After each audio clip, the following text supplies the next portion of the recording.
you do. Not that what you do is you are trying to find truth. And we are living in an age where we are moving from an industrial age to a networked age. And we're like teenagers, and we don't have the tools to know what truth is. Look at the AI. Look at the lies in the narrative.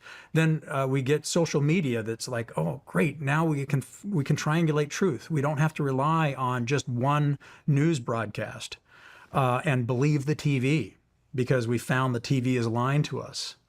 But now those that understand that information is the most powerful weapon in the human race, that the most lethal weapon is right between your ears. And if I can influence what's going on between your ears in what you see is true and what reality is, I can shape that so that you act in my best interest, not in your best interest.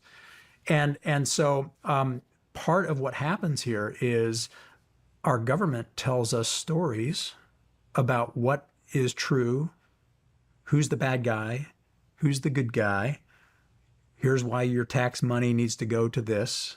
Here's why we need to, have inflation, and we all believe it because we love our country, and we don't want to be at war, and we don't want insecurity. We want peace, prosperity, and health for us and everybody on the planet.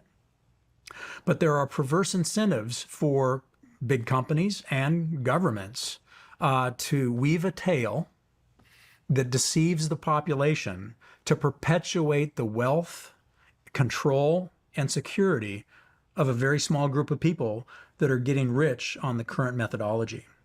So even though we may have solutions for the energy problem that include nuclear, that include solar power from space, that include helium-3, that include hydrogen, all these clean energy solutions.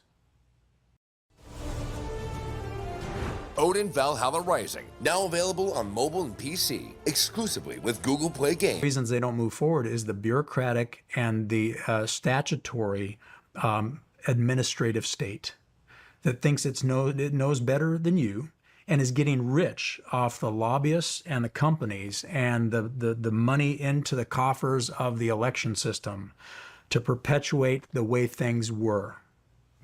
The reason you are so important in this journey, meaning a place people can go and start learning the truth without falling victim to the sound bites that perpetuate a lie, but actually spend time listening to a deeper conversation where the brain learns through stories, is because if we do not innovate, other countries will. And technology does change fate. Those that learn to harness the fire change the fate of their own security, prosperity, and health. Those that learn to harness electricity change their fate for better prosperity, security, and health. And they could secure that future against those that would use fire or electricity as a weapon against you. And as we move into this electromagnetic spectrum domain, this future where the electromagnetic spectrum can do everything we've seen done over the last 30 years. We cut the cable on the phone. We cut the cable on the TV. And soon we'll cut the cable on electricity. Wow. That electromagnetic spectrum and what we know about it and how we know how to manipulate it is truly why we need to find truth. And because if we don't find truth, we continue to be slaves to the people that want us to believe that plugging your phone into the wall is the only way electricity works. And taxation for incrementally innovating for an infrastructure that was built to win the last war, but not investing in things that will win the next war. This is the trap of history, and this is why no civilization has ever survived. They go on this sine wave of birth and vigor and critical thinking and aggressiveness at economic security and then military might to secure the peace. And then they get lazy and they lose it all and they're vanquished by another civilization. And this is what the great hope of America is that we can turn the tide of human nature that has created that cyclical sine wave of civilizations, and we can start innovating again. Because if we don't, we're dead men walking. Man, I mean, the energy stuff, I mean, I've dove into it a little bit. I don't know how much it's real. You know, there's all these rumors of free energy and stuff like that, and the fact that was it, I don't know, was it the Rockefellers that put us on the grid because they could meter it. And you know, I don't really know a whole lot about it, but it seems like all of the energy companies would be totally against beaming energy down from space because that unhooks you from the utilities, like you were just saying. And so, if, in I mean, the amount of power and influence that energy companies, the big oil and gas, all of that stuff has over the U.S. government. I mean, it's alarming, and it's not working. I mean, when I talk to these guys like yourself, and they're talking about the data centers that we need to feed our AIs and stuff, I mean, where the hell are we going to get this energy from? Yeah. Yeah, no, you're right. It can be a concern because the incentive structure for the current companies that are getting rich on the current technology set are not motivated to change. They're not motivated to take risk. But that can change. And for example, when I was the commander of Joint Base San Antonio down in Texas, and we started something there called the Electromagnetic Defense Initiative. And the reason I started it is because the warfighting capability of a base is only as good as the feeder veins into that base of energy, transportation, food, water, you know, the essentials of life to fight from that location. And the energy grid, as you pointed out, is a sieve and is vulnerable and can be taken out with one good marksman and knowing right where to shoot at the transformer.